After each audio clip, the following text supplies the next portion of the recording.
L'immeuble Tétoireil, plus connu sous le nom d'immeuble GIP, fait encore parler de lui, non pas parce que ses habitants ont été relogés et dédommagés, non, mais malgré les fissures et les malfaçons du bâtiment, 6 appartements ont été vendus aux enchères ce matin. Cybèle Plichard et Patita Savia ont tenté d'y voir plus clair. À première vue, l'affaire semble juteuse. Un appartement F3 à seulement 2 millions de francs, de quoi attirer les acquéreurs. C'est le prix aussi.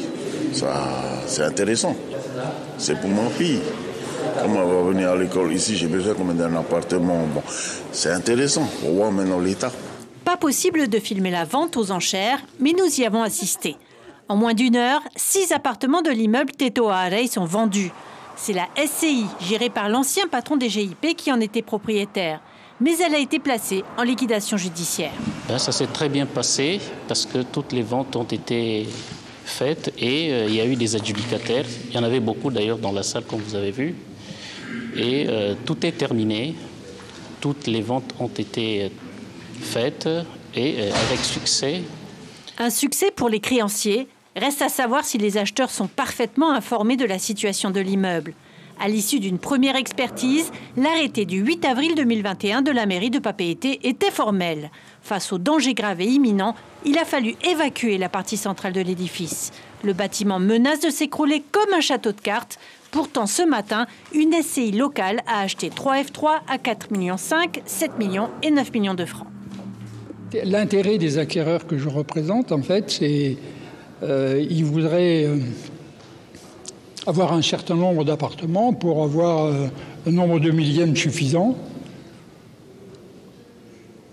pour pouvoir engager des travaux de rénovation. Mes clients ne sont pas des bienfaiteurs, bien sûr. Ils pensent pouvoir faire une opération utile et rentable en même temps. Des clients qui héritent donc des appartements, mais aussi des préjudices qui les accompagnent. Les autres propriétaires de l'immeuble, représentés par Maître Bourrion, sont plus que surpris par cette vente. Qu'ils continuent de vendre alors qu'ils n'ont pas vu l'état exact du bâtiment. Pour notre part, on a été évacué du bâtiment. Il y en a qui habitent encore. Le bloc central a été évacué.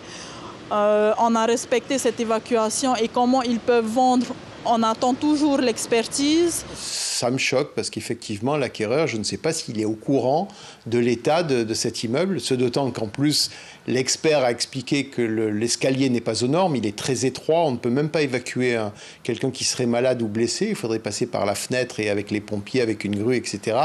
Un ascenseur bloqué, et il pleut. Quand il pleut, le toit n'est pas étanche. Donc comment on peut arriver à vendre un immeuble comme si tout allait bien ?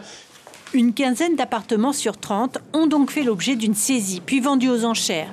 Pour les 15 autres, les familles attendent une deuxième expertise pour obtenir réparation.